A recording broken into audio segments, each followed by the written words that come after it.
What are we doing here? And where are we gonna go? It's like we just woke up one morning and then it's welcome to the show.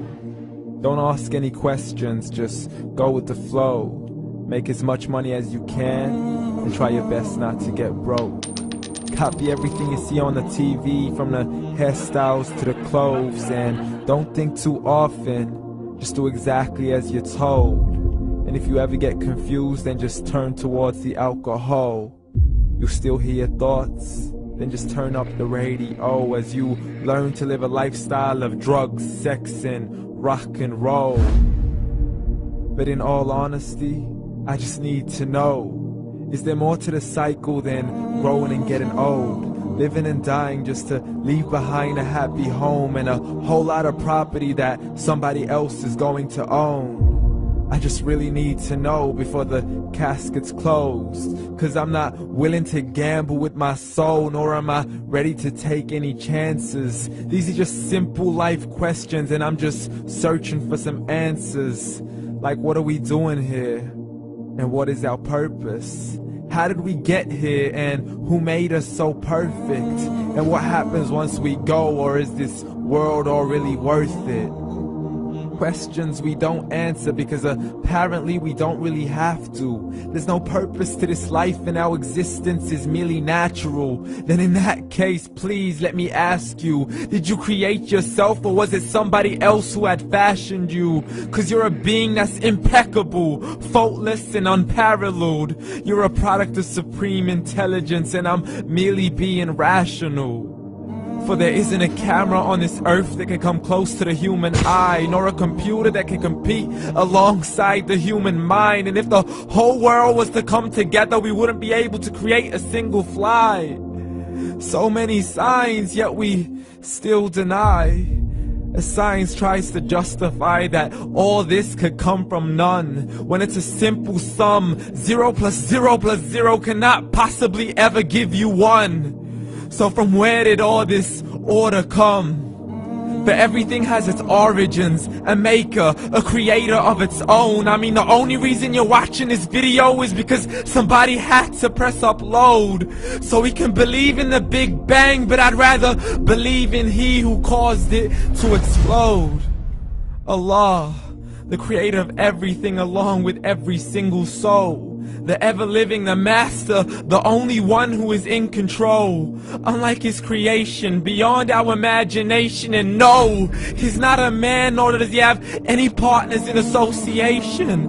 He's on his own. And no, he did not ever leave us alone. Just like every manufacturer, he left us with an instruction manual.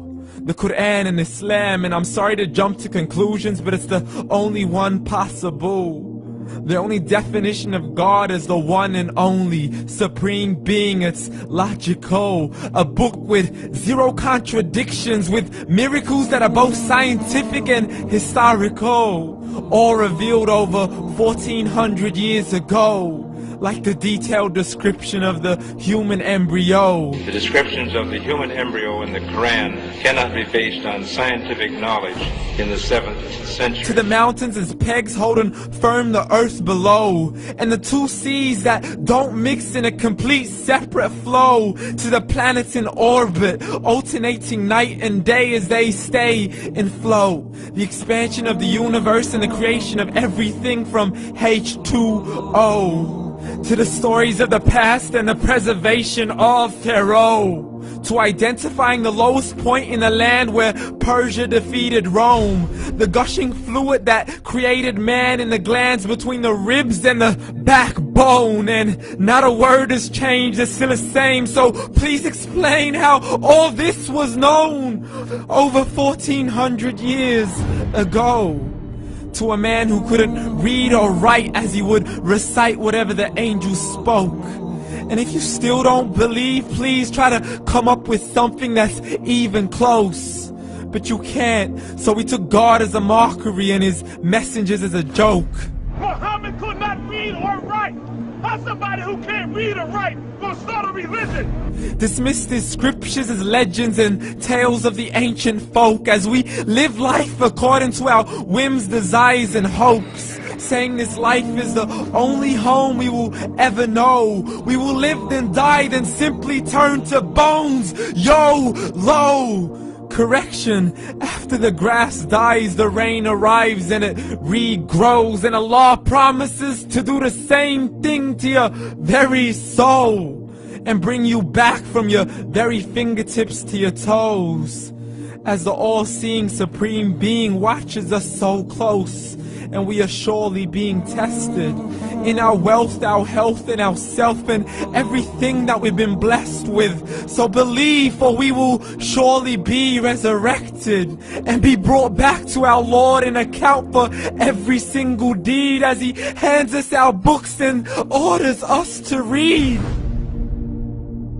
From the bad to the good and everything in between. You yourself are sufficient for your own accountability, so don't be mad at me. You are the one who thought He wouldn't come back to me. I gave you a whole life long to search after me, but you were busy in all that which was temporary. So read, and glad tidings to all those who believed. And if you disbelieve, read. And don't let that day be the first day you find out what your life really means. Read.